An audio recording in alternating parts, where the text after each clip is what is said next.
take now.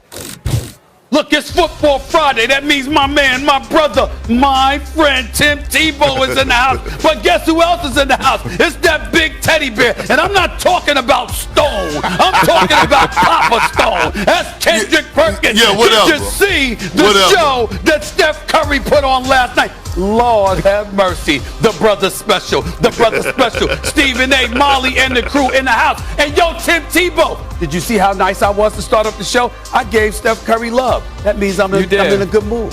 Stephen A., you were just so kind. I know you were getting hate all week for your outfits. I like the outfit today. You know, it's turning fall. That's a solid outfit. But I also like that Perk is on with me because I know what a hard time he always gives you. Hey, guys, carry on. There we go. Let's start it. Good morning, everyone. Steph Curry said, y'all must have forgot. See? Tim does watch. Did you see Chef Curry with the shot? His 45-point night versus the LA Clippers leaves the Golden State Warriors in awe, including 2 game-defining three-pointers in the final 2 minutes to help secure the win. Steve Kerr just running out of adjectives. Even though we've all been here watching it, I'm still blown away. There's never been anybody like him, and not just the shooting range, but the just the competitiveness and the guts, and just amazing player. What a game he had. Once you saw the first couple go in, it was just staying aggressive. Same thing I try to do all the time. I don't know if I've had a perfect start like that before, but it was just a good flow from the jump, and have fun out there. Like that blazer, too, with the white detail. Stephen A., are folks sleeping on Steph and the Warriors? They are. And I've been on the record, KP, on many occasions bringing up the Warriors because I've been of the mindset that if Klay Thompson comes back healthy, the Warriors are going to the conference finals. Mm-hmm. I'd like to modify that. If Klay Thompson comes back healthy, Kendrick Perkins, the Warriors might win it all. I really mean it. I'm not playing with anybody. Let me tell you something right now.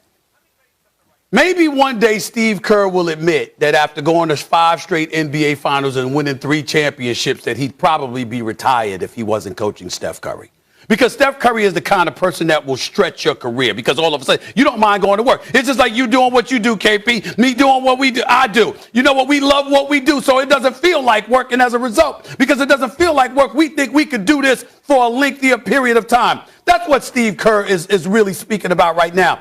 Steph Curry is the greatest shooter God ever created. I don't care what anybody says. There has never, ever been a dude off the dribble, standing still, from the key, from the wings, from the corner, 20, 30, 40, sometimes 50 feet. This brother is unbelievable, okay? And when I think about him, and then I think about Klay coming back, who is one of the top 5 shooters in the history of basketball. Let's throw that up in there, right? Then we think about the rest of this crew. I'm looking at Jordan Poole. Brother could play, averaging 14 and a half a game. Brother could play. Andrew Wiggins, he's no slouch. He has shown up thus far. I'm thinking about Wiseman coming back. I'm thinking about the pickup of Otto Porter, who coaches have been telling me, KP, they've been raving about Otto Porter. I know we saw him on Shaq and the Fool, which is the most funniest. It's the funniest Shaq and the Fool skit ever when Otto Porter just standing on the wing and forget for 5 years ago. Hilarious. Stephen A., we all been there. We all been on there. Really? I've been on there. Hold on. You've been on there. I've been on there. But wait a minute. None of us was caught standing still while a guy we were defending ran to the opposite side of the court. I mean, that's an all-timer. But Otto Porter is smart. He's a veteran. I'm just looking at this roster right now. The Warriors may win it all. They may win it all this year. It all comes down to the health of Klay Thompson. That's where I'm at, KP. You know what, Stephen A., is so hard to argue with you on that point, right? But here's my argument. I do have the Golden State Warriors getting to the Western Conference. I say that, you know, they have enough talent. We all know how special. Western Conference Finals? Okay, That's, you said Western Conference. I'm saying, I just wanted to make sure you said Finals. Okay, go ahead. Yeah, Western Conference Finals. And we know how special Steph Curry is. And what I'm watching about the Warriors is their culture. and we know about the Lakers, but it's one team that we're sleeping on right now. It's one team that we're sleeping on. And before I get to that team, let me tell you why I wouldn't pick the Warriors to win it all. Because Draymond Green is not the Draymond Green of old. He still has the high IQ, but his talent has taken a step down, right? He looked like a tight end playing basketball last night. I mean, he looked horrible. But past that, the Utah Jazz are over there just sitting there quiet. The Utah Jazz, and people are sleeping on them. I know last year it didn't end well for them. Mike Conley was hurt in and out of the lineup, but when you look at what they have, they're not lacking at anything. They have rim protection. They have a lob threat in Rudy Gobert. They have Donovan Mitchell, who is a superstar, a walking bucket. Now you pair him alongside Mike Conley, Bogdanovich, who knocked down 3 after 3. You have Joe Ingles, who does all the little things and could shoot the lights out. And then you bring it in Jordan Clarkson, the sixth man of the year, former sixth man of the year from last year. So when I look at the Golden State Warriors, it wouldn't be surprised me if they happen to get to the finals. I wouldn't be surprised. But what I'm telling you, I would not jump on the limb and say, even with a healthy Clay, that they could win the title. They can't win the title because Draymond Green has taken a step back offensively. He used to, remember Stephen A., he had some big moments where Draymond Green used to get 25, 30 points. Yeah, a lot of those games. And we haven't saw that Draymond in a long time. Let me come back at you with that a couple of things. I'm glad you brought this up because basketball talk, you know I love it. Here's the deal. I'm going to tell you why I think you're wrong. First of all, there's no doubt that Draymond Green took a step back. But I don't think he's incapable of taking a step forward. What we're really talking about is he lost his shot. Over the last 2 or 3 years, Draymond Green ain't shooting the damn basketball well. But that's about it. When I see his athleticism, when I see his motor, when I see his defensive tenacity and abilities, I don't see shrinkage there. It's just that he's not making shots. He got to get in the gym and continue to work on improving his perimeter shot. That's a tall ask. I get that. But that's it. What I would also say to UKP is this. They won a title with Andrew Bogut. They won the title with Zsa Pachulia, okay? I don't care. James Wiseman, he comes back healthy with Looney as a backup, with Jordan Poole, with Andrew Wiggins, all right, with the Otto Porters of the world, with Damian Lee. Let's not forget him. I think they got a shot. Now let me get to your point about Utah. I love me some Donovan Mitchell. And please, I would ask that if you got any love for me whatsoever, KP, please don't bring up Donovan Mitchell because the Knicks should have drafted him. Remember, I was in New York, Kendrick Perkins, and I was screaming for the New York Knicks to draft this dude, all right? And they didn't draft him. They drafted Frank Ntilikina. Don't get me started, okay? Don't get me started. I'm in a good mood. I don't feel like being aggravated. But really, I mean, when I think about Donovan Mitchell at Madison Square Garden, my God. And that's what they passed up on. Now, the rest of his crew, they can play. I'm a Clarkson fan. I think he is who he is no matter where he goes. The rest of them, man, I covered that whole Clippers series, man. I'm just... They disappoint me come postseason time. I just don't believe in Utah. I believe in Donovan Mitchell. I don't believe in Utah.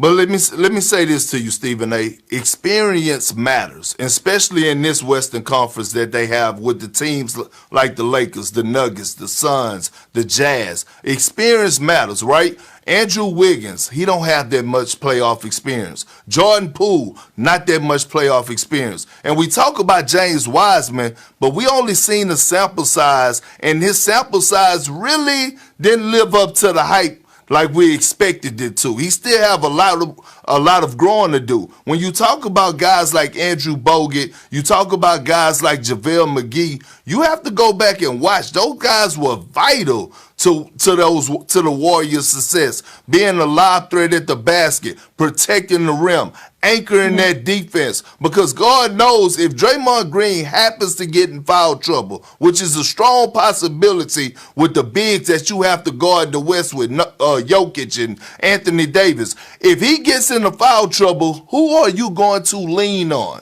That's my thing. I'm a big man. I always harp on interior defense. You got to have a big in order to win the championship. Giannis and Brook Lopez was the bigs for the Milwaukee Bucks last year.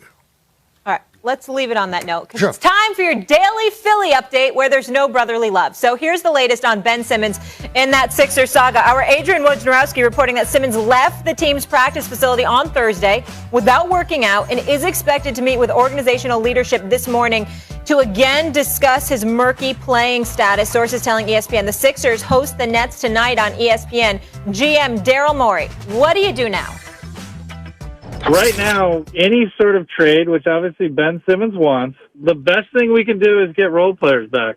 That makes no sense. People should buckle in. I mean, this is going to go a long time because our only path, my only job is to help us give the best chance to win the title. Ben Simmons is a difference maker, so if we can get him back, he will help us win the title. If we can trade Ben Simmons for a difference maker, we will do it. You're going to think I'm kidding. I'm not. This could be 4 years. Kendrick, talk to me. You know, Miley, I'm exhausted with this whole situation, okay? And it's so toxic from both parts, right? I feel like when you're going through this type of thing, you should try to keep this in-house as much as possible. And I love Daryl Morey. Daryl Morey is a close friend of mine. We communicate often. But for him to do radio interviews right now at this moment about the situation, I don't like it, right? And I'm also cool, and I have a great relationship with Rich Paul, right? And I tell Rich Paul, hey, man, listen, I don't like the way that Ben Simmons is handling this situation. The man showed up to practice with a cell phone in his pocket. You know, it's a certain type of professionalism that you got to have about yourself. And here's the problem that I have on another note. People are looking at Ben Simmons and saying, you know what? It's all Rich Paul. No, it's not Rich Paul. Rich Paul, his job is to make sure that he give his client advice. If his client don't accept it, he has to back up his client and support his client on whatever he wants to do. Now, I will say this, Stephen A., Molly, in my opinion, this is bigger. This is bigger than just the 76ers and Ben Simmons. This is coming to the level of owners versus players, right? Because if anybody out there in the world think for one moment that that owners around the league are not talking about this situation in-house and telling the ownership of the Philadelphia 76ers to stand their ground, they're crazy. This is about making a statement more so than anything else. Well, there's a couple of layers to what you're saying. I'll take it one by one, the latter part that you mentioned.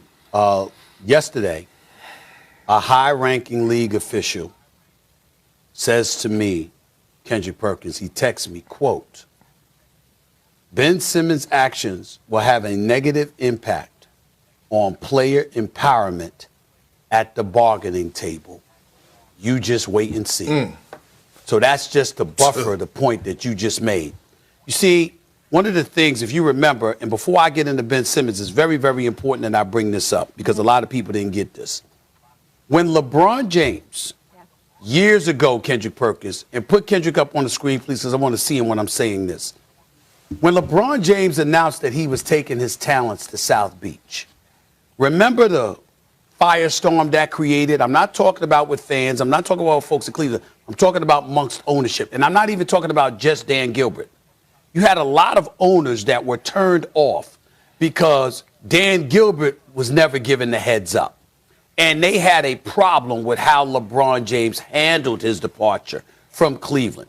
Now, we might not have a problem with it because LeBron James showed up to work every day. He was the star. He carried the mantle. He practiced. He played. He did all the things the right way, except that.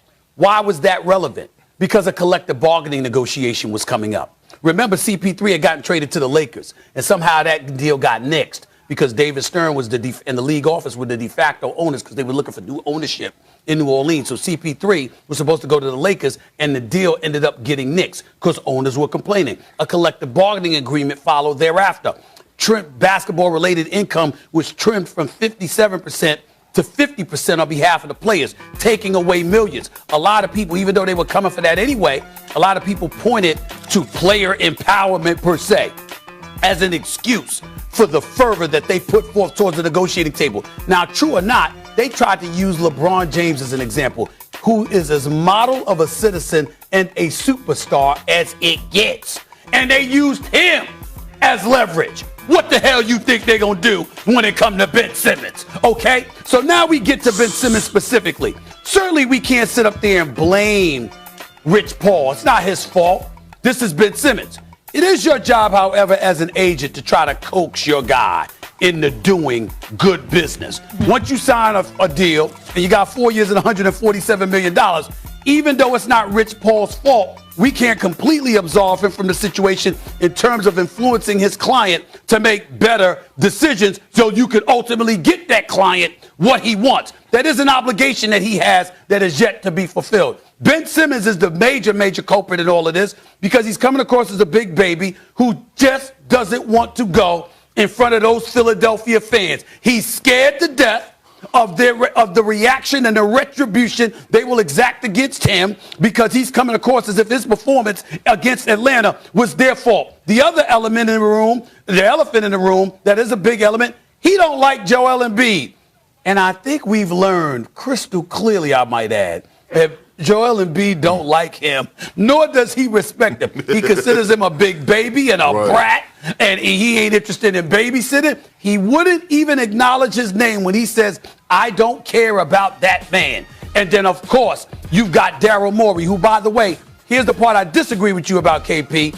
I was the one that called Daryl Morey out a couple of days ago. Where the hell are you? The reason why I wanted him to do interviews was because of this one reason and one reason only, KP. What the hell is Doc Rivers doing talking?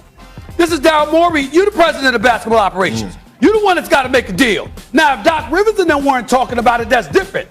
But when Doc Rivers got to come out front and center to speak about things, he ain't the one on the phone that got to make a deal for Ben Simmons. That's Daryl Morey. So I appreciate Daryl Morey going on my man Mike Missinelli's show in Philadelphia and saying what he said because we needed to hear from Daryl Morey. Now that we've heard from him, it's clear. Ben Simmons ain't going no damn place unless they get the right deal for him because they ain't going to give him away for 20 cents on the dollar.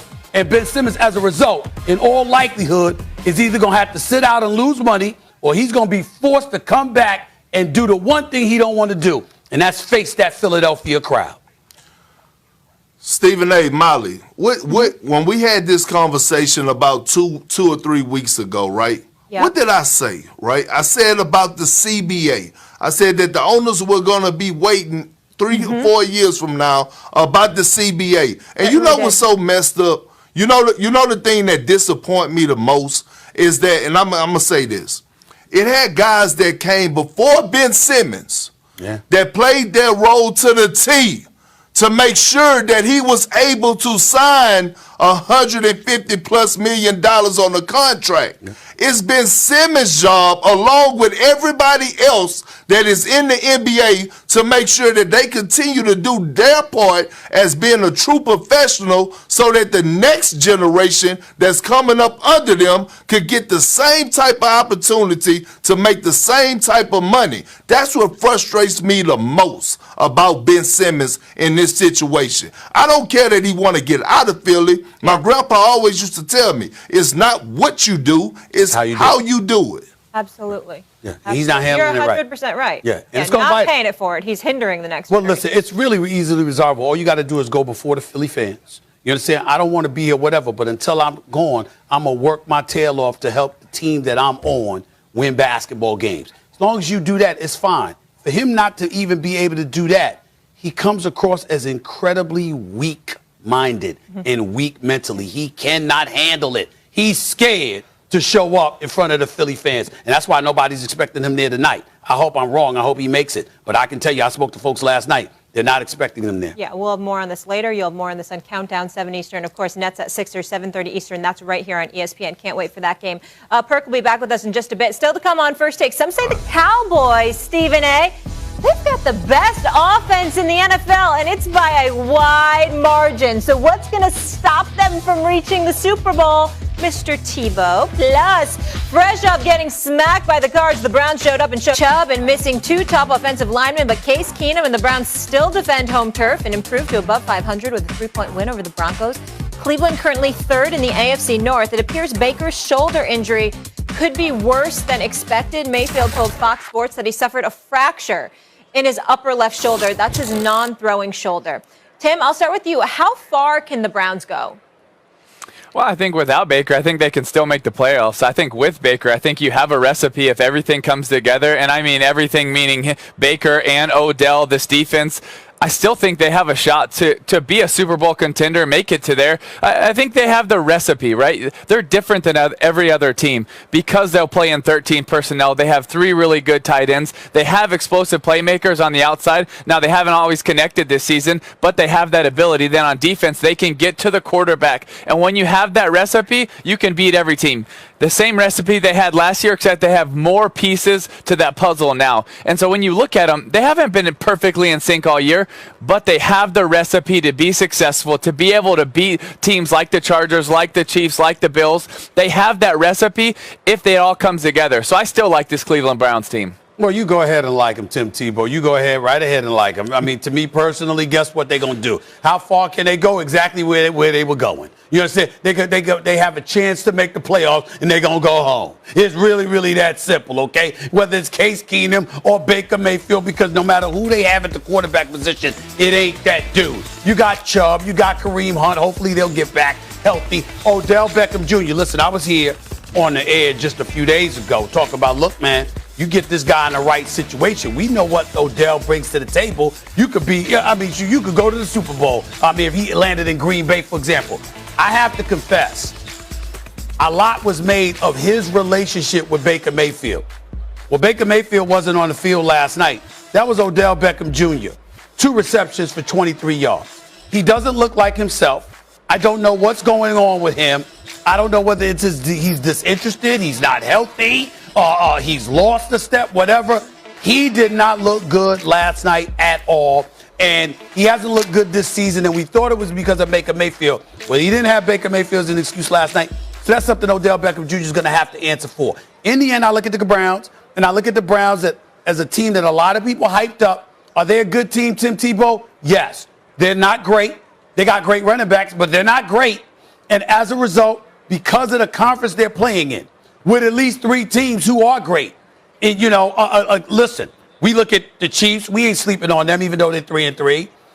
Now you got Buffalo. You got the Baltimore Ravens. Look, man, I'm just looking at them right now. Yep.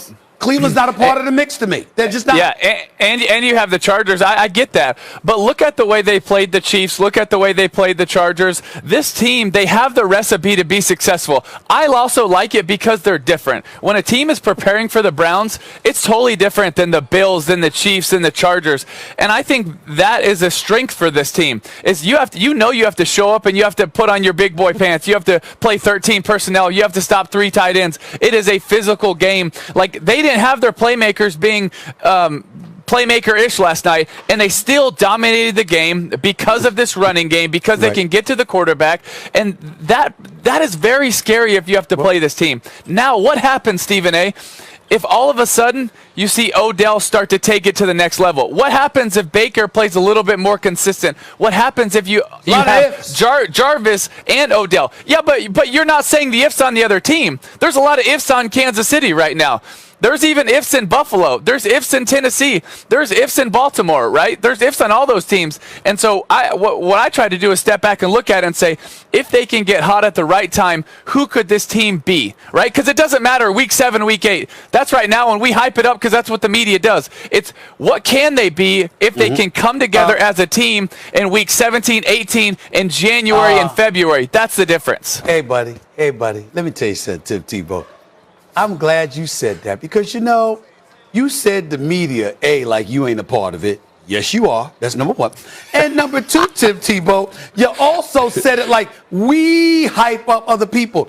I recall somebody on the air named Tim Tebow with me a few Fridays ago hyping up them Florida Gators. You ain't hyping them up now, though, but you were hyping them up a few weeks ago. You just seen it going.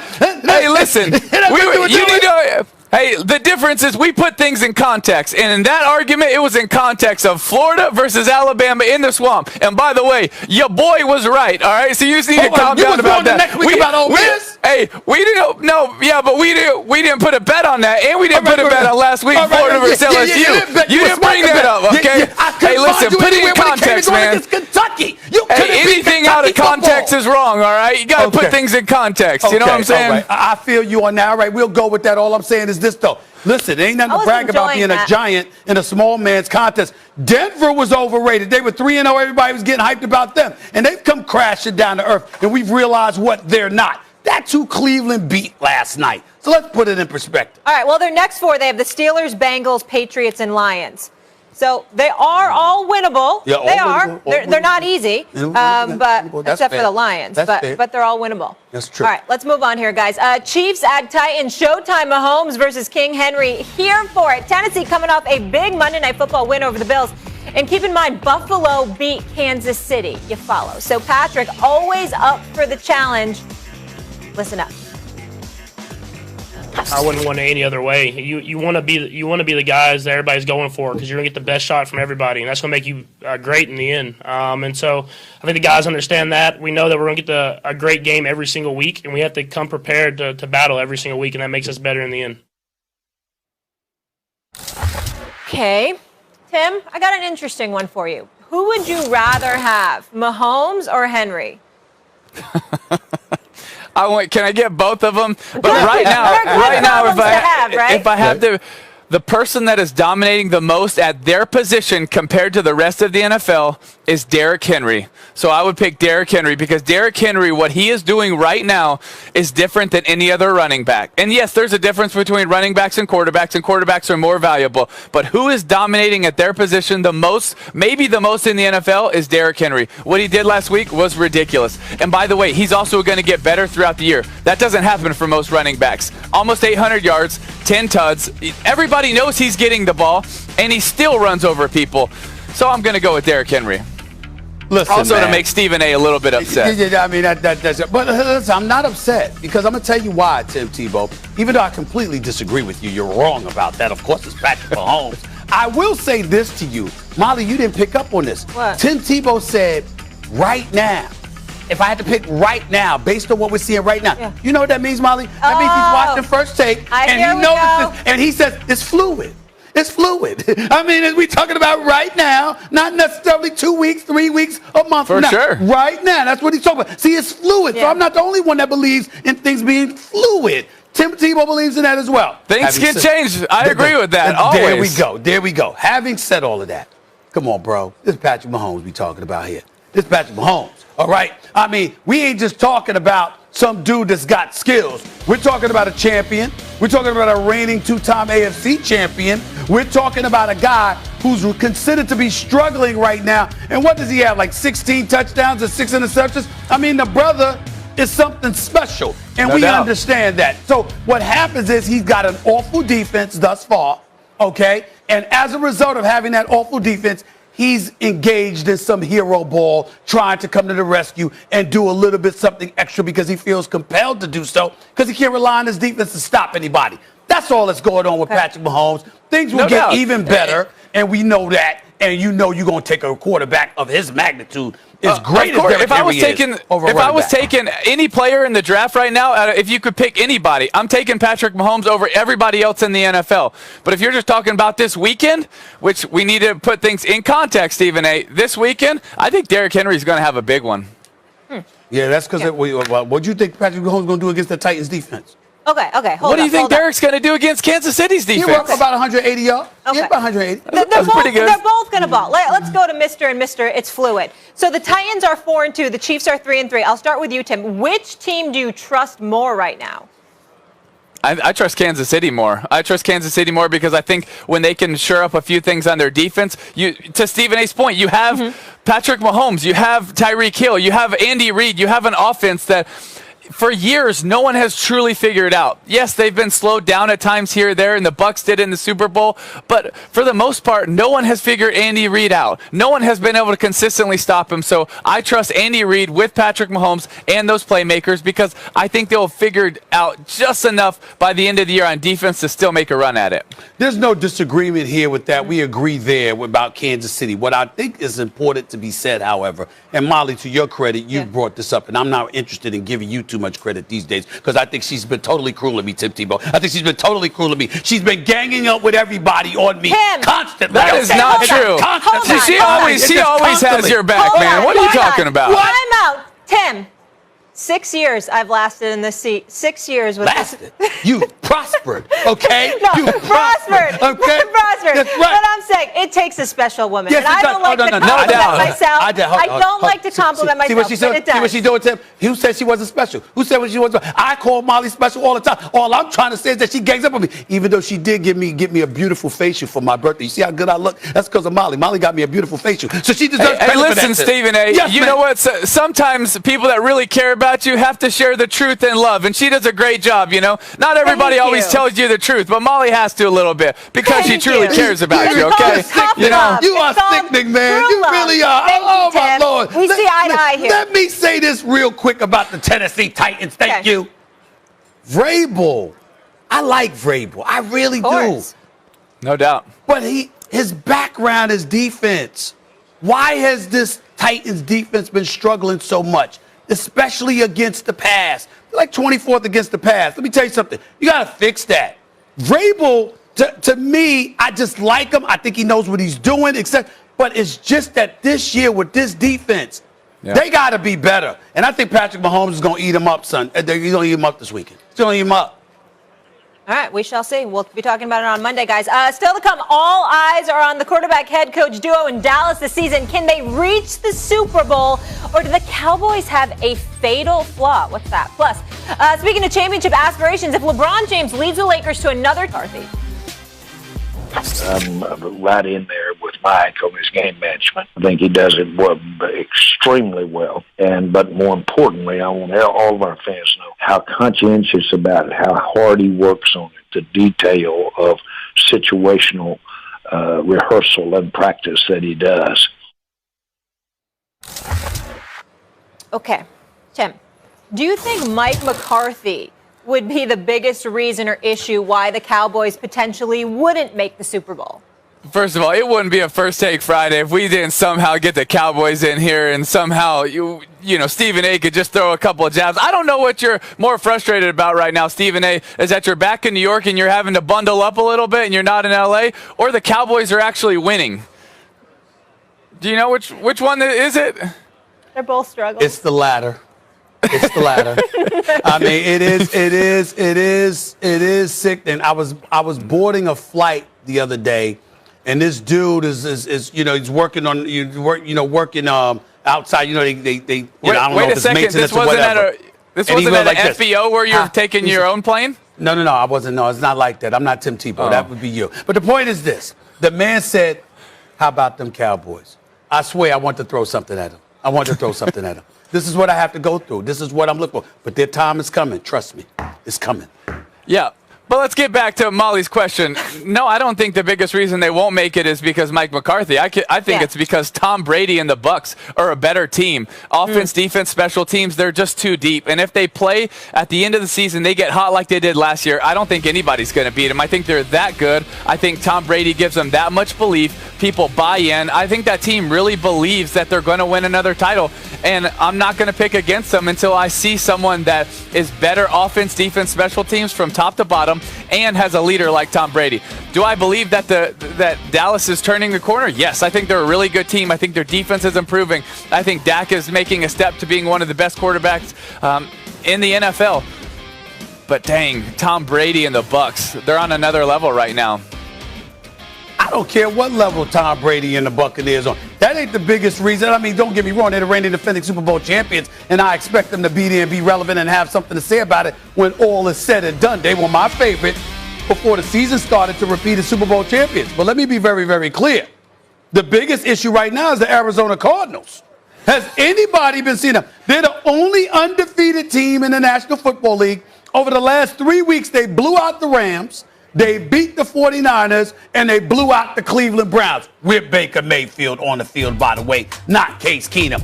This is a team right now, if it were not for Lamar Jackson, we would be talking about the dual ability of a Kyler Murray and how electrifying he is. And oh, by the way, what is this dude doing? He's completing 73.8% of his passes with 14 touchdowns, just 4 interceptions. Their running game, Chase Edmonds and James Conner are running the football effectively. That's a top 5 running attack. He's resurrected the career of A.J. Green. DeAndre Hopkins ain't even start getting off yet, okay?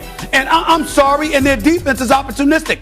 It's the Arizona Cardinals that I'm looking at. That's the big reason. But Stephen A., you're right about so many of those things, right? You're right about how the Cardinals are playing. You're right about Kyler Murray. He should be talked about for an MVP right now. Their 2 running backs are running so hard. Their defense is playing physical. You can't look at them and say there's a big weakness on this team. I like the Cardinals. But are you the question is not about right now. It's about the end of the year and who's going to get in the way of the Cowboys for a Super Bowl. Let me explain. Right? And you're telling me that you think the Cardinals are going to jump ahead of the Bucs in making that argument. Let me explain why.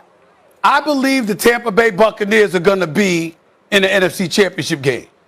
I don't think the Dallas Cowboys are going to sniff in that direction. I think the team like the Arizona Cardinals will be waiting for them before they get to the Buccaneers and knock them off. That's what I believe is going to happen. No, I don't believe you. I don't believe you. You said their time is coming. You know what I think? I think the best is yet to come, Stephen A. And I think it's just so fitting. It's lining up nicely. Aren't you seeing it? Dak returning from injury. We question Zeke. Is it Tony Pollard's time? No, it's not. Zeke is still there. It's at SoFi. You know, the offseason, they're up there in Oxnard. Don't you think it's just fitting us at Disneyland, Super Bowl, and the Cowboys fans are all around us? Tim might even fly out for that. No doubt. I think Stephen A. starting to sweat. I think Stephen A. starting to sweat, and it's not because that sweater, you know. It's just when he's thinking about the Cowboys actually winning, you know. It's a bad blazer with a black shirt and a bad black tie. Tim already complimented it. You don't need to re-compliment it. Number 2, you know what, Molly? I'm getting my sisters on you. You know what? I'm the youngest of 6. I got 4 older sisters. I'm getting them on her because I can't deal with mine. I'm going to get them on her, okay? Because I can't take this anymore. It's such betrayal that's going on this show. Molly is just trying to stick it to me every chance she gets. That's what she's doing, Stephen A., look at me. Look at me right now. Do you believe it's the Arizona Cardinals that are going to ruin it for the Cowboys? Yes. Really? That's what you believe? Yes. You can't even. You're a bad actor right now. I thought you were a thespian on General Hospital. Why is your lip curling? Because you don't believe it. You know it's a new day. It's a different day in Dallas, and I'm a Giants fan. Hold on. You think I believe that the Arizona Cardinals can't beat the Dallas Cowboys? Are you crazy? I absolutely believe they can beat the Cowboys. You don't think they're the reason why they're not going to the Super Bowl? You don't believe that? No. I'm saying that the Tampa Bay Buccaneers will be in the NFC Championship game, but before they get there, before Dallas gets there, they got to run into somebody else. And whether it's Green Bay or Arizona or the Rams, they're going to get taken out before they get to the NFC Championship game. That's what I'm saying. I don't understand what the confusion is. I really don't, Tim. Hey, by the way, I think that we should throw this in there. We need to remember Mike McCarthy does have an NFL championship ring. He won a Super Bowl with Green Bay. And I know it was with the bad man Aaron Rodgers, but he's done it before. Yeah. He's done it before. Because of his archaic tendencies, which will come rearing its ugly head at the right time. That's what's going to happen. Please. Tim. Dallas ain't winning a damn thing. Nothing. They're done. Oh, man. Y'all watch. They just got a cupcake schedule right now. Hey, Stephen A., it's still a beautiful Friday. At least here it is. So, you know, we don't need to get too angry right now. It's okay. It'll be okay. Tim only goes to warm city. He only goes to warm city. But listen. Tim is gold. I know this much. Mississippi ain't G Vegas. I know that. Well, that's true. I know that. All right. Tim, great to have you as always. We'll talk to you next week. Enjoy the games. See you guys. All right. Still to come on First Take, the Lakers, who are looking to bounce back after their season opener to step in the Warriors. Bron and AD balled, but the Russell Westbrook edition still a work in progress, normally averaging a triple-double, putting up single digits in every statistical category. Kendrick Perkins, can you hear me, sir? There he is. Yes, he can. Perk, I'll start with you. Is this LeBron's most challenging path to a title? Hell no, Molly. No, and no. Like, and anybody think different is crazy. I'm here to tell you right now. I'm crazy, damn it. The biggest challenge. We know that. Yeah, we already know that. We already know that. So that just just from hearing your tone, I know you about to disagree with me, and I knew we couldn't go a whole show without getting into it. So I'm ready to make some hamburgers because I got beef. Listen. When LeBron James went back to Cleveland, okay? Right. That was his hardest path. Remember, Dan Gilbert, he called the man a Benedict Arnold when he left to go to South Beach. You know, I was in that locker room, not when he won the title, but I was there the 2 years before then when he had lost to Golden State, when we had lost to Golden State. And do you know how hard it is being in the locker room when a guy, your franchise guy, the face of the league, and LeBron James and Dan Gilbert, the owner, don't even speak to one another? It's strictly business. So then you take it to this championship that he won against a 73-9 team, the Golden State Warriors, right? Arguably the best team that was ever assembled. I mean, it was 73-9. Being down 3-1 in the NBA Finals. And LeBron James came and walked that down and won the championship. That was his hardest path and will be his hardest path ever in his career. Oh, please. That is utterly ridiculous. First of all, let me tell you something right now. I got a new nickname for you. It's affectionate, though, because it's beautiful. I'm just looking at the way you look right now. Santa Perk. That works for me with the beard and the whole bit. I mean, if you put on the Santa Claus outfit, Santa Perk. That's what we gonna go to Santa Perk. That's what we gonna call you from now on, or Uncle Perk. Either way works. But here's the deal. I get where you coming from, bro, because you brought in the emotion and the LeBron James, the Dan Gilbert relationship. You obviously is intimately involved in it. You know all about that stuff. I get all of that. Here's the flip side to it. I took the liberty, Kendrick Perkins, hearkening back to what road LeBron James had to go through in order to win the chip. So we got the Detroit Pistons that they took out in 4 games. They weren't much back in 2016. You know that. Then after that, it was the Atlanta Hawks. Before Trae Young got to town, they weren't much to brag home about. We know that. Then you had the Toronto Raptors. Now with Kawhi Leonard, with DeMar DeRozan and Kyle Lowry and those boys. And you know LeBron had their number for years. The road to prosperity, it wasn't that tough. Now, when you went against Golden State, that's different. Here's my issue.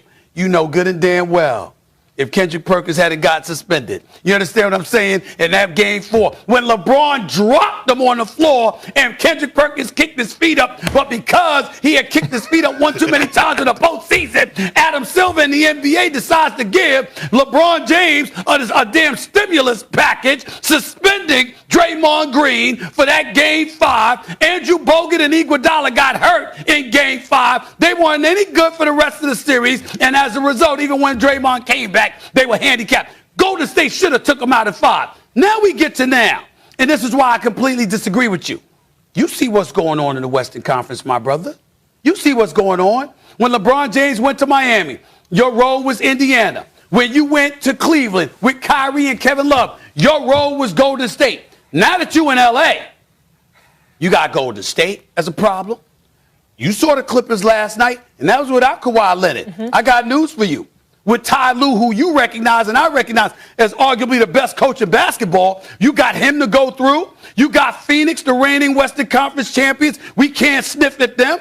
I'm looking at you got Utah that you just finished blowing up. Jamal Murray is going to be back for Denver with the Joker and Michael Porter Jr., who's ascended. And I'm not going to just summarily dismiss Portland. I know Dallas looked awful last night. I'm certainly not going to count them as a title contender, but Luka makes some noise. You never know. When you look at all of these damn teams in the Western Conference and what you got to deal with during the regular season, just to position yourself appropriately for postseason action, that's where I get in terms of, all right, the road ain't going to be easier for LeBron.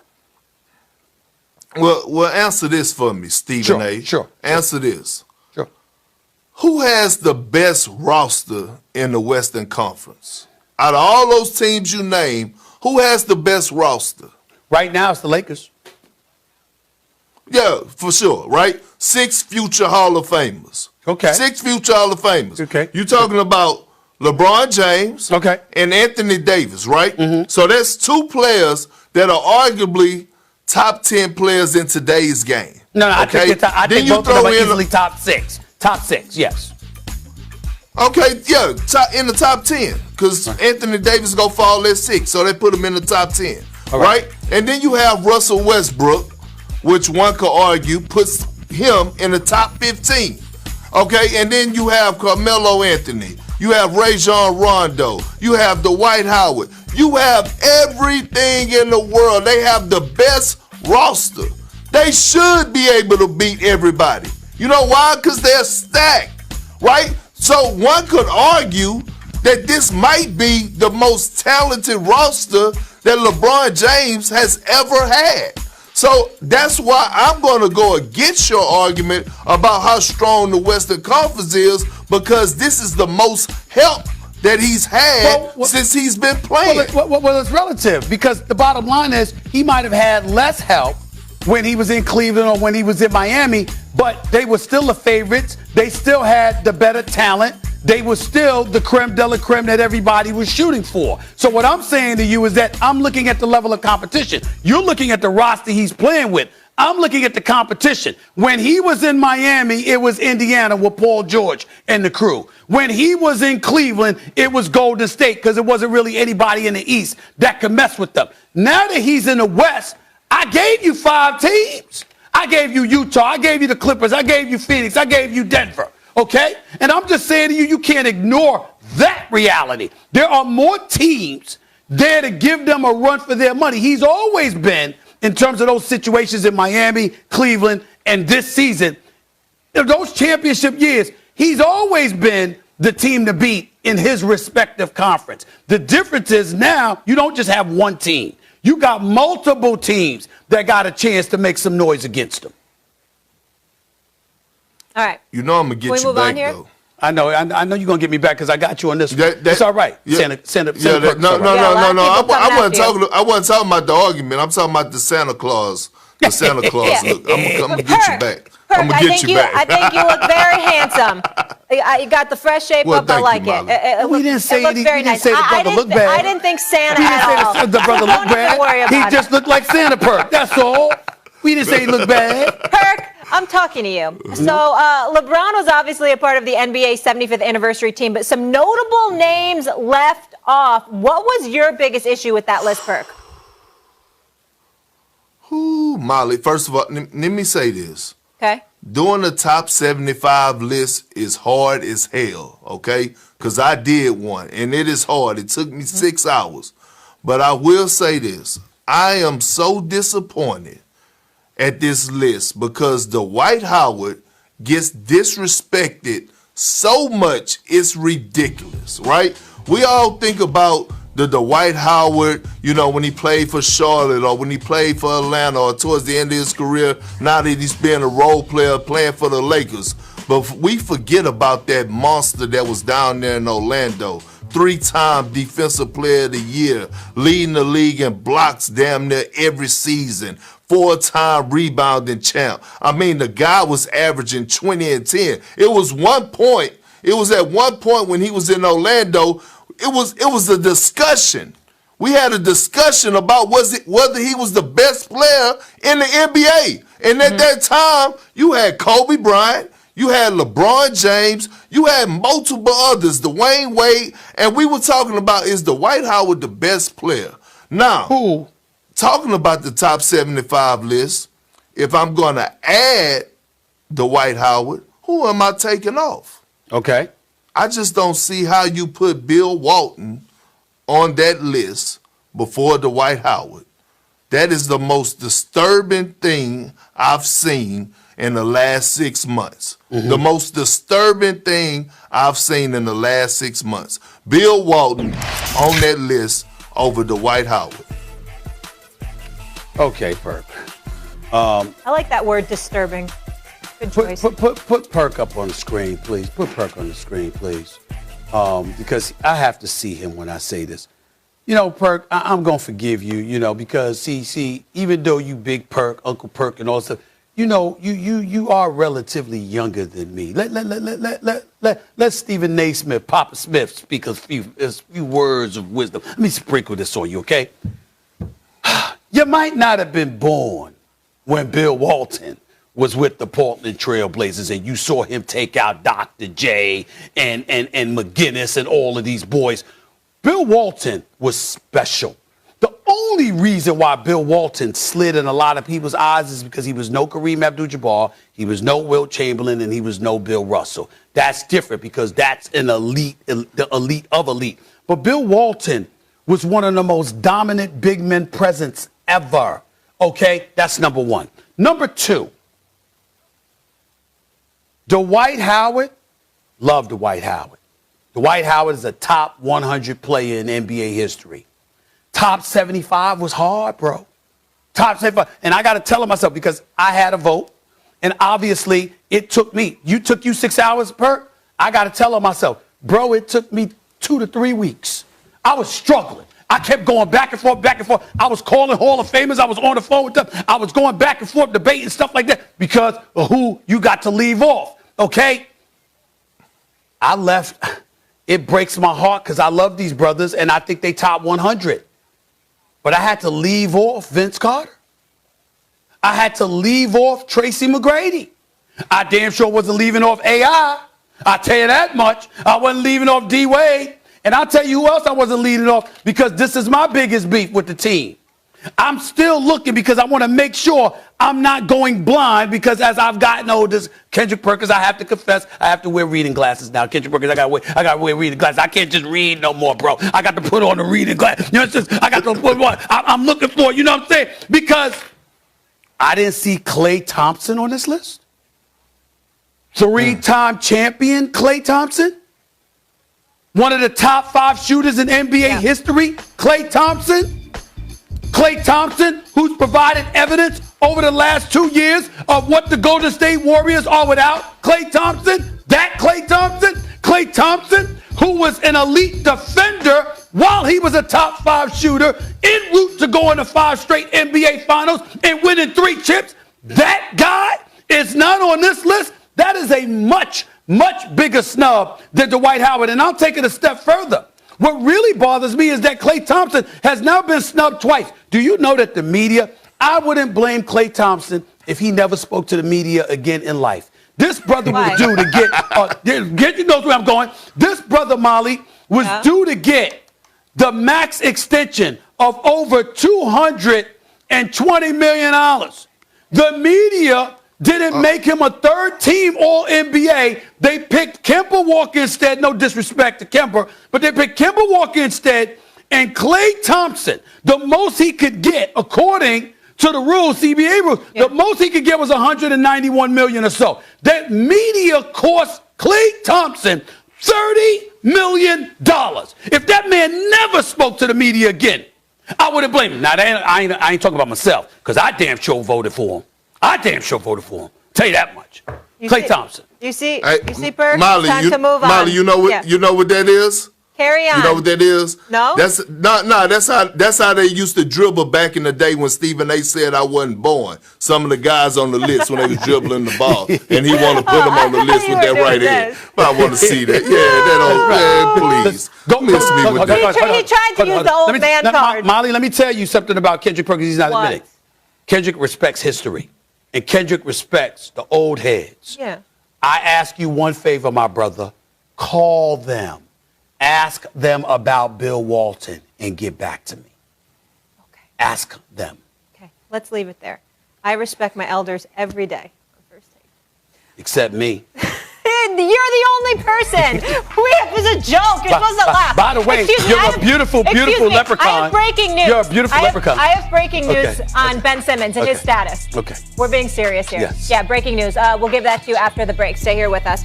Ryan Clark joins the festivities in a bid to answer who is the biggest surprise in the NFL this season. Winning, he does whatever he wants. Our job is not to babysit somebody. We're grown men here. Put our big boy pants on when we get on the floor and do what we do. It's no fun, but you don't give up the fight that you can get it right. but I want Ben to be playing. That's his job. Breaking news into First Take this morning. This according to our Adrian Wojnarowski tweeting this. Ben Simmons met with Sixers medical professionals and Coach Doc Rivers today. He informed them he's not mentally ready to play to his expectations now. Sources telling ESPN he also talked to his teammates today. Simmons has to be evaluated now, and next steps will be based upon the determination of medical professionals. Again, sources telling ESPN. Kendrick Perkins back here with us. Stephen A., I'll start with you. Obviously, you guys have that game tonight, NBA Countdown, ESPN. We know the Nets are going to the Sixers. That's at 7:30 Eastern. What are your thoughts on this latest info?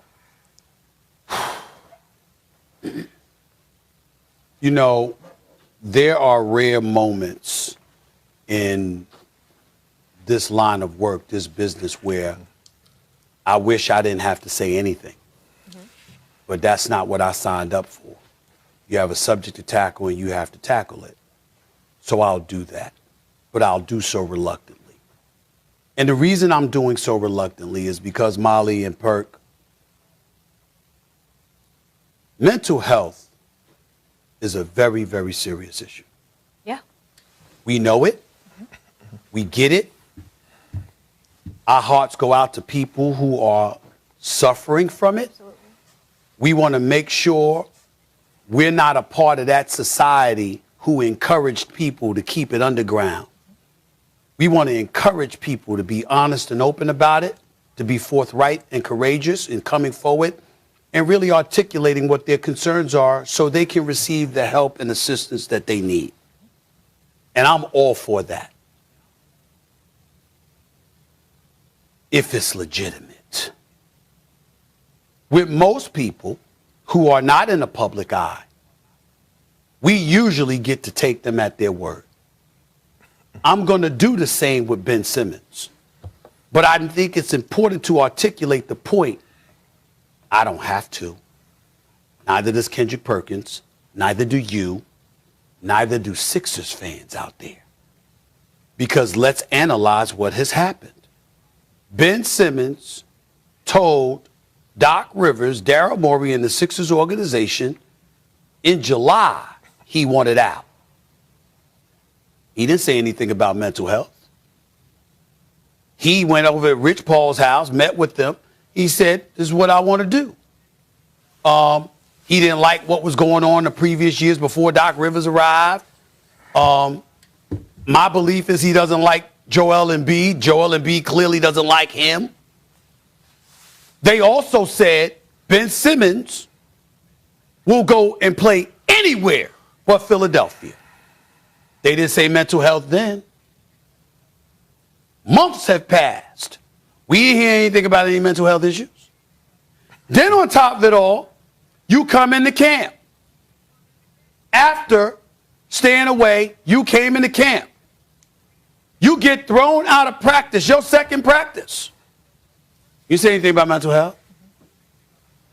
When you were chilling in Calabasas, you ain't say nothing about mental health.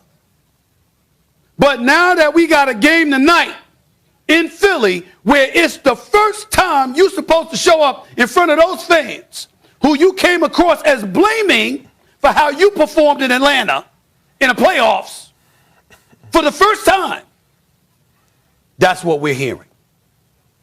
I am not qualified to judge him negatively. I have to take him at his word. But I want to caution folks about something. This issue of mental health is incredibly, incredibly important. And there are millions of people in this country and in this world that are legitimately going through stuff and suffering because of it. All I'm imploring Ben Simmons, if that truly is what's happening with you, my brother, I wish you nothing but best. Do what you got to do. Get yourself together so you can have the prosperous career you deserve because you a jump shot away from being LeBron James 2.0. You're that special. But if there's any illegitimacy to it, the only word that comes to my mind, Big Perk, is sadness. Because if anybody detects it to be illegitimate, that's going to give people an excuse to question those who have legitimate mental health issues. And I sincerely hope that that's not the case here, Big Perk. That's all I really have to say about that. You know what? I'm gonna say this, Stephen A. And I'm gonna take you down from a former NBA player, right? Mm-hmm. And what people don't realize is this. People think, oh, they getting paid a lot of money. Oh, they are in the NBA. They got the fortune and the fame and blah, blah, et cetera, et cetera. Mm-hmm. Man, listen, the day-to-day things that an NBA player and professional athletes deal with is crazy. So when it comes down to this particular moment, when Ben Simmons said he's not mentally ready to play, I'm not going to take it as he's saying that he's having mental health problems. I'm just going to take it as of right now he's in a, maybe, and I'm not a doctor, but maybe just in a slight stage of, I just need a little me time to decompress. Because this could be a bit much, right? You know, you trying to hold out, you're not getting paid, you're losing money, your name is all over the media every single day. And here's the thing that I would tell Ben Simmons. Paul George went through the same thing in the bubble. Paul George leaned heavily on Doc Rivers. And then Paul George threw Doc Rivers under the bus after Doc Rivers, you know, brought him in and talked with him and embraced him like a son, but that's another story. But if I'm Ben Simmons, I would actually, you know, go and try to find someone to talk to, and I would go and talk with Doc. Listen, Stephen A., you know Doc like I know Doc.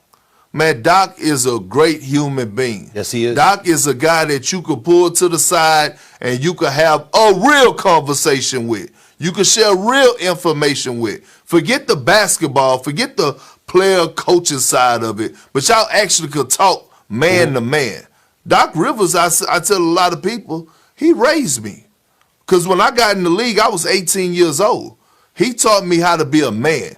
He taught me how to have a long career in this game. He taught me about routine. He taught me about getting certain people out of my life. He taught me about being a family man. He taught me all of these things. And all I would say is to Ben Simmons is take some time, decompress, because it's sometimes that you got to have those days that say, you know what, I ain't worried about nothing. I ain't worried about nothing. Forget everything that's going on.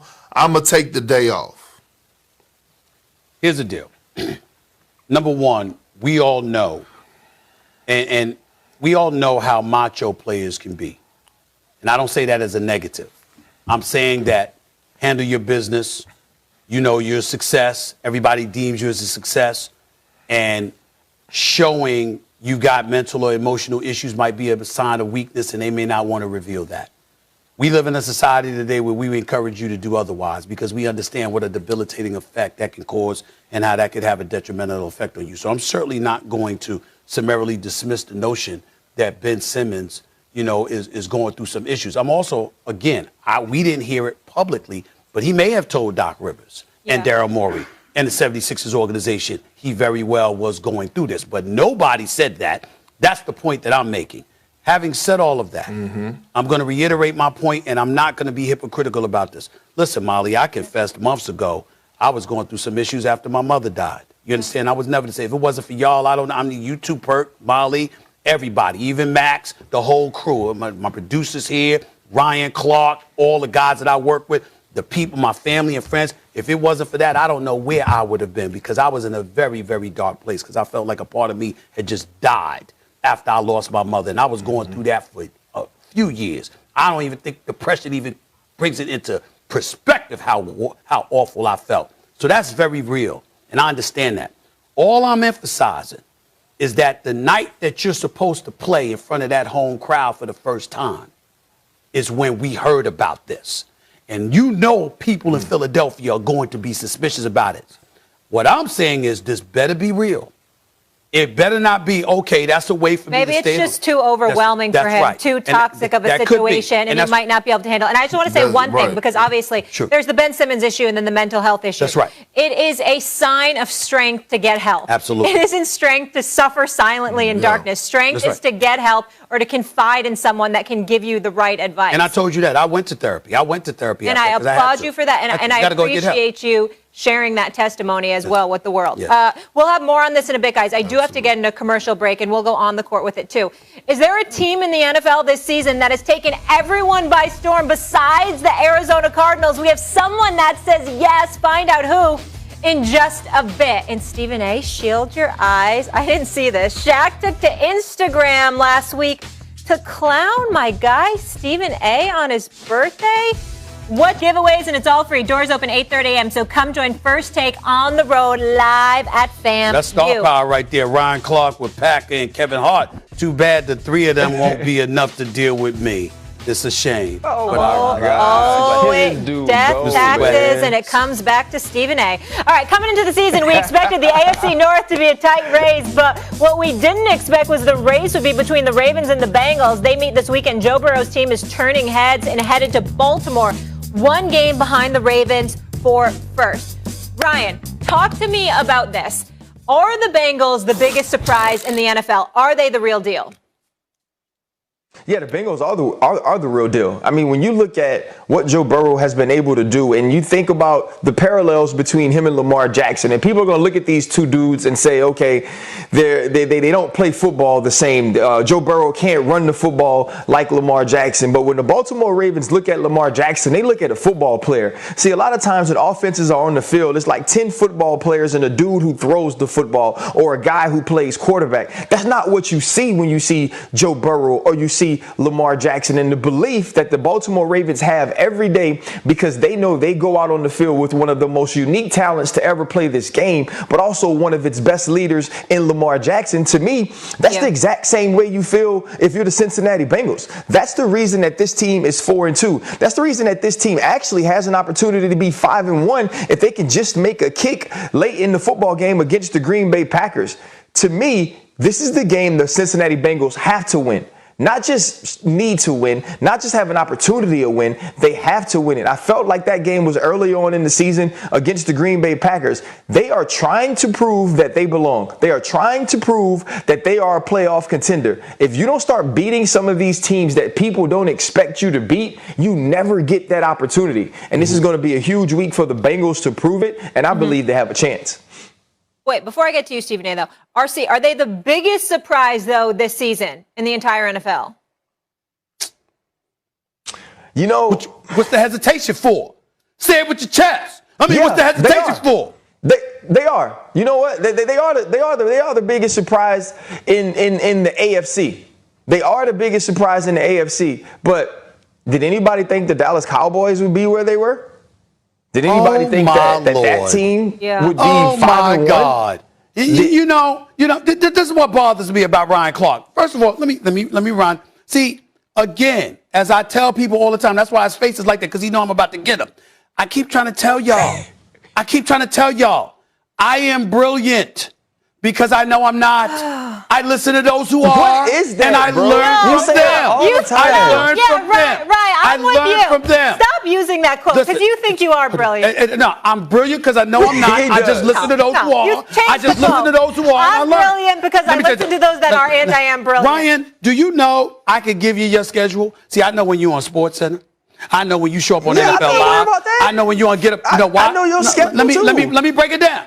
I know where Ryan is because when I want to learn football, I listen to my brother, my Libra brother. And then he comes on First Take and he just throws all of that stuff out of there. Because here's why.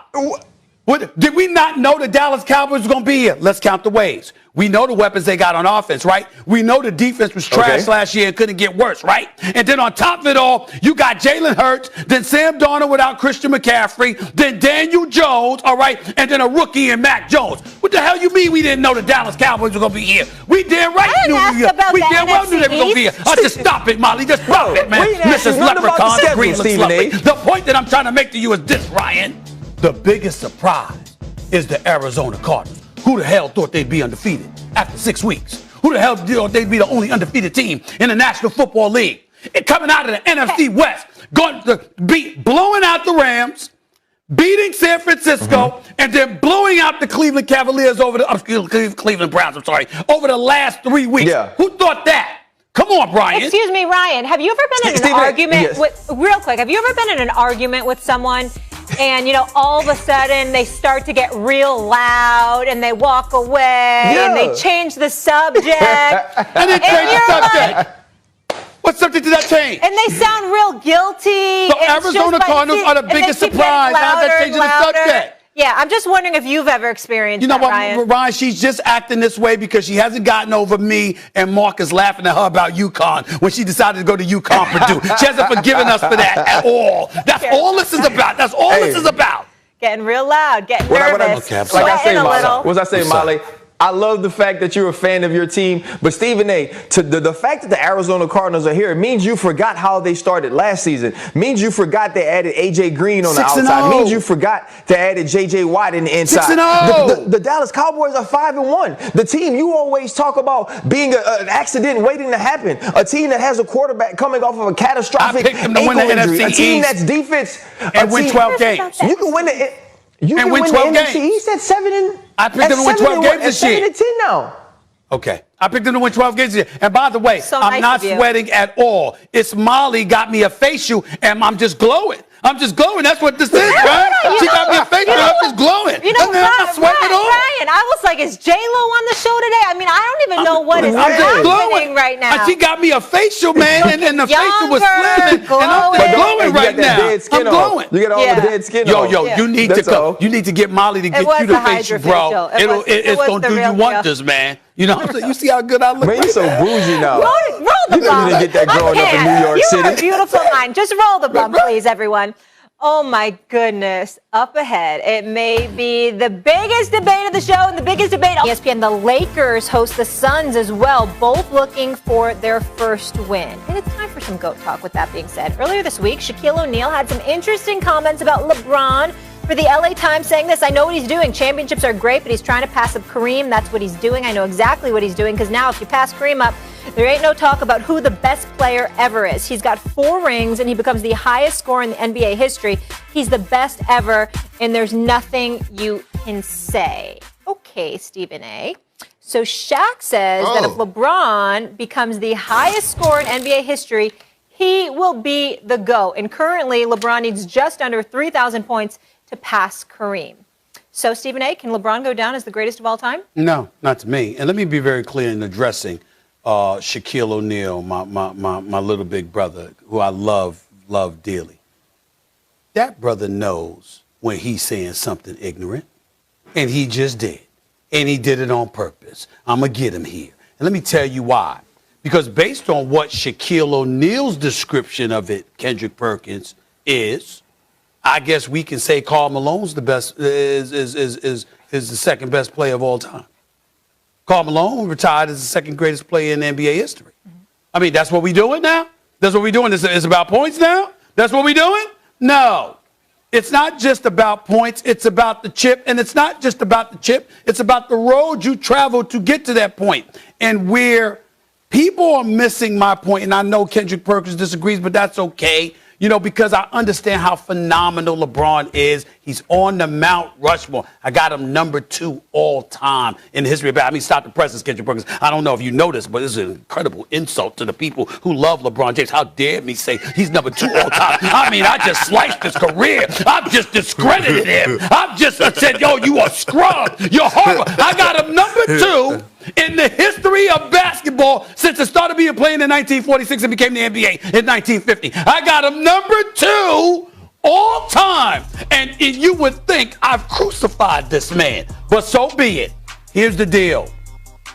I saw what Jordan had to endure to get to where he was and to stay there. And the NBA game was very different back then, significantly rougher, and the road to prosperity was very, very much harder, okay? And that is what stands out in my mind. To be 6-0 in NBA Finals. All right, 6 NBA Finals MVPs. Unblemished in championship round competition. Would have won 8-0 if he hadn't retired after his father passed away. In championship rounds. Completely owned the entire decade without a blemish. I'm telling you right now, to me, because of that, and because of what I saw from the Bad Boy Pistons, because of what I saw from the Knicks, because of the Cleveland Cavaliers with Mark Price, Larry Nance, Matt Doherty, and those boys, because of all of those teams, the Phoenix Suns, Sean Kemp and Gary Payton in Seattle, Barkley and Marley and Kevin Johnson in Phoenix, and all of that other stuff, what I saw is what I saw. And to me, LeBron can't eclipse that. I'm going to always have MJ number one if the question is whether or not LeBron James or him is number one. It's going to always be MJ for me. You know why? You know why? Because as you get older, like my grandmother, right, 86 years old, and I go to her house and, you know, sometimes she does things that aggravate me. And I have to remind myself that the old saying, old people are what, Stephen A? They're stuck in their ways. Stuck in their ways. Okay? Yes, and you know what? And you and I have been having great conversation on here, and we're going to continue to have great conversation today because I'm not going to let you raise my blood pressure up. I'm not about to sit up here and dive into, you know, how much pressure LeBron James had out of probably the most pressure out of any athlete in sports history. I'm not about to go into that today. I'm not about to go into how you just talked about Shaquille O'Neal saying the points and passing up Kareem and left out the fact that he said that he had 4 titles when you tried to make your Karl Malone comparison. I'm not going to even point that out today. But this is what I will tell you. Kareem has 6 titles, but go ahead. No. I'm saying you said that's what we're doing now when you were talking about Karl Malone. Got it. But Shaq said that he has 4 titles. I think Shaq is telling the truth. And look, here's a problem. This is the problem that I have when you come on here talking about these different eras, okay?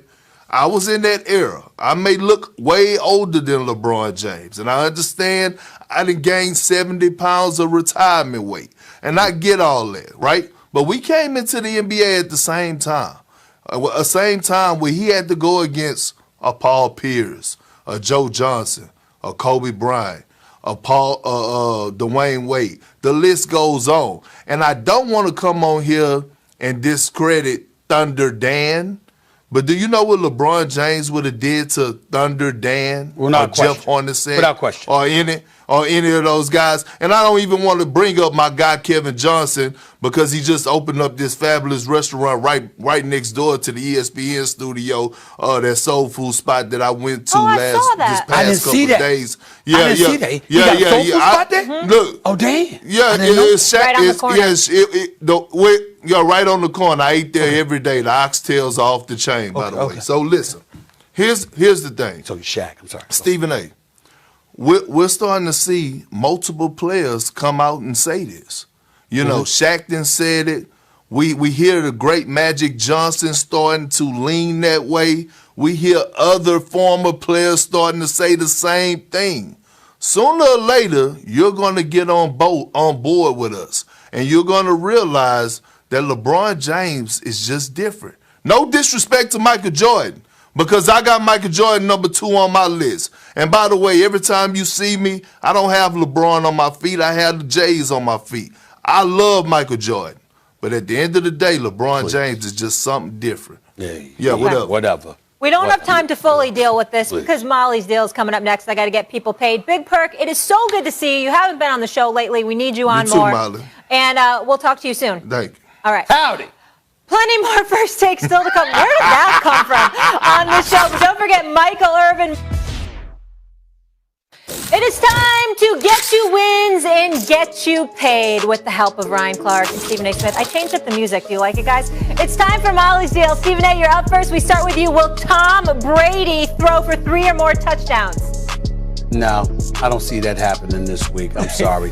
I respect. Stephen A, he's averaging three I respect the touchdowns Bears at home defense. I'm not every saying week. they won't score points. I'm saying he won't throw 3 TDs against the Bears defense. I don't think so. I think the Bears defense will hold up in All that. right, I disagree with you on that one. RC, over to you, sir. Who will throw for more passing yards in the Jets-Pats game, Mac or Zach? Oh, it's Mac Jones. This isn't even a question. Yeah. Better team, better surrounding cast, better coaching. Mac Jones is the answer to that. Absolutely. Mac Daddy, more yards, period. Mr. A. Smith, back to you. Will Mahomes have 3 or more pass TDs on Sunday? Yes, I believe so. I don't trust Vrabel's defense right now against the Pats. They're like 24th. And Patrick Mahomes going to light him up because he knows he has to, because he knows the defense ain't going to stop Derrick Henry. Easy money. RC, question number 4. Will Lamar Jackson's combined rushing and passing yards surpass 300 total? It absolutely will, Molly. Lamar's playing at a level, to me, that was higher than his MVP level in both running the football, passing the football, and then you add his leadership to that. This dude's been balling all year, 300 plus. Absolutely, and he's done that in 5 of 6 games this season. Stephen A., we end on you. I think this one's a tough one. Will Jamar Chase score a touchdown Sunday versus the Baltimore Ravens? Oh, that ain't tough. This brother's special. I'm going to say yes. Okay. I love Jamar Chase. I love what I'm seeing from this brother, and I applaud the Bengals for drafting him, because obviously him and Burrow played together at LSU, so they paid attention to the chemistry and the cohesiveness, and they have proven that to be the correct way to go. I love me some Jamar Chase. I love what I'm seeing. All right, Molly's deal. Again, here to get you paid. Girl trying to help you out. RC, I want to come back to you on that subject, though. Are Joe Burrow and Jamar Chase one of the top duos in the NFL? Yeah, absolutely. Already. Listen, Jamar Chase is in the top 5 in receiving yardage. Jamar Chase has 5 touchdowns already through 6 games this season. And what's crazy to me is I watched him run by people here in high school. I coached him in 7-on-7. I saw it every summer. I also saw it at LSU. I didn't think it would be this easy for him in the league. He had some drops in the preseason, and people were talking about him not being able to adjust to the football. He just hadn't played football in over a year. Jamar Chase has run by every single team he's played, and he's even done it in huge moments of the game. Jamar Chase and Joe Burrow are already one of the top duos in the league, and they're only going to get better. All right, yeah, that's real easy. I mean, why don't you tell me the sky is blue, bro? Why don't you tell me that you got on a nice shirt? Okay, why don't you tell me your hair is trimmed? Answer the question. Did you say, listen, one of? I answered the question they asked me, You bro. answered the question. Well, damn it, you usually don't stop there. You usually elaborate more extensively. So we know, I mean, damn, that's an easy one. They're one of. I mean, where would you rank them? Duo-wise, where are they in your mind, Ryan Clark? Right now, they're for sure a top 10 duo with an opportunity to be a top 5 duo. And I'm not even giving them 10, but because you're just trying to throw this at me so you can actually win the argument, I can't give you the exact number. What I do know is Jamar Chase is number 5 in yardage. Right. What I do know is he has 5 touchdowns. What I do know is outside of Kyler Murray, Devontae Adams, the Tyreek Hill. I got something for RC. I got something for RC. Stephon Diggs. They're number 6. RC is going to be in person with us. We're going to be at FAMU on next Friday. He better be ready. And his suit game better be ready too. Wait, no. That's where I'm going. Kevin Hart's going to be there. Will Packer, you, me, RC. Where's Stephen A. going to rank amongst best dressed on Friday? Oh, absolutely. The last one, and it won't even be close. God. Unless Kevin Hart comes to the show and he's trying to be a comedian and play jokes and doesn't care what he wears. Please. Stephen A's been getting killed on this show every single day. Watch out. Look, I ain't got nothing to prove. Last place, I thought you were supposed to represent HBCUs. By the way, I thought you were the ambassador. I am going to represent. Make no mistake. And I'm going to show up, and my outfit's going to be